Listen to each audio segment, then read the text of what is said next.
शास्त्रों में ऐसा कहा गया है कि जैसा पाषाण पर पत्थर पर बीज बोने से बीज अंकुरित नहीं होता है, वैसे ही बिना गुरु दीक्षा के साधन करने से कदाचित आध्यात्मिक उन्नति नहीं हो सकती। शास्त्र दो प्रकार के गुरु लिखे हैं, यथा शिक्षा गुरु और दीक्षा गुरु। तो माता पिता आचार्य आदि जो कोई सांसारिक ज्ञान की वृद्धि करने में सहायता करें वे शिक्षा गुरु हैं। एक कीट से लेकर के समस्त ब्रह्मांड ही शिक्षा गुरु हो सकता है, परंतु दीक्षा गुरु वे ही हो सकते हैं जिन्होंने जीव की व्याकुलता को देख करके कृपा कर आत्म उन्नति का पथ उनको दिखाया है। महादेव जी ने भी श्री पार्वती जी से कहा था कि कलयुग में गुरु तो बहुत होंगे, पर गुरु शब्द का अर्थ होगा कि कलयुग में शिष्य का मन हरण करने वाले गुरु बहुत होंगे, परंतु शिष्य के संतापहारी गुरु दुर्लभ ही होंगे। अब वर्तमान अवस्था में कुछ भी हो, परंतु यह निश्चित है कि यदि शिष्य अपने आप को उपयुक्त कर ले और त्रिताप के नाश करने की इच्छा उसमें प्रबल हुई हो, तो निसंदेह उसको सद्गुरु के दर्शन होंगे। गुरु शब्द का अर्थ अंधकार, गु का मतलब शब्द का अर्थ अंधकार और रु शब्द का अर्थ तम का नाश करता है, यानी कि अंधेरे को नाश करने वाला। इस कारण से जो अज्ञान रूप अंधकार को नाश करते हैं वे ही गुरु शब्दवाच्य हैं। गुरु इस शब्द के प्रथम वर्ण गुरु से गु से माया आदि गुण प्रकाशित होता है और द्वितीय वर्ण से माया जनित भ्रांति की नाशकारी अद्वितीय ब्रह्म का बोध होता है। इस कारण गु शब्द सगुण को, रु शब्द निर्गुण अवस्था को प्रतिपन्न करके गुरु शब्द बना है।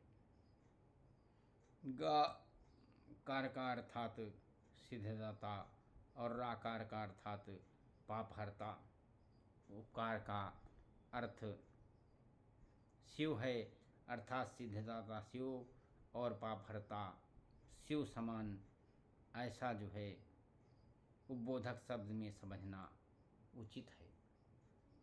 निष्कर्ष ये हुआ कि जिस महापुरुष की कृपा से अज्ञान अंध जीव को ज्ञान नेत्र प्राप्त हो करके जन्म मरण चक्र से जीवन का निस्तार हो जाता है, वे ही गुरु हैं। अनादि अभ्यास से उत्पन्न भव रोग को चिर निवृत्ति के लिए भव रोग वैद्य श्री गुरुदेव की आवश्यकता होती है।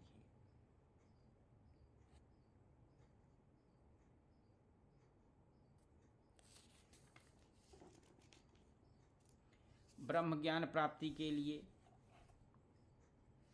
समिधा हाथ में लेकर के स्तोत्रीय ब्रह्मनिष्ठ गुरु के पास जाना चाहिए। गुरु भक्ति के बिना ज्ञान प्राप्त नहीं होता। जैसे देवता से भक्ति वैसे गुरु से भी होनी चाहिए। इसलिए तत्व को जानने वाले ज्ञानी पुरुषों से भली प्रकार दंडवत प्रणाम तथा सेवा और निष्कपट भाव से किए हुए प्रश्न द्वारा तत्वदर्शी गुरु से ज्ञान प्राप्त करना चाहिए। मृत पशुओं के नख लोम आदि सब पदार्थ काम आ जाते हैं, किंतु मनुष्य के मर जाने पर यह मालूम होता है कि विधाता ने इसकी सृष्टि करके बड़ा भारी अपराध किया है। इस शरीर में आत्मा का स्वरूप पहचानने की साधना की जा सकती है। यदि यह काम नहीं किया तो वह मनुष्य पद से भी हीन माना जाएगा। करोड़ों मनुष्यों में कहीं कोई एक मनुष्य पवित्र गुरु तथा भगवान में श्रद्धा रखने वाला होता है। जो ऐसा होता है वो साक्षात नारायण ही है, क्योंकि श्रुति ने स्वयं विस्तार पूर्वक ब्रह्म की महिमा का गान किया है। इसलिए जिज्ञासु को चाहिए कि वह गुरु से राम का ज्ञान प्राप्त करे। वैसे करोड़ों अन्य ग्रंथ पढ़ने से भी उनका सच्चा ज्ञान नहीं प्राप्त हो सकता।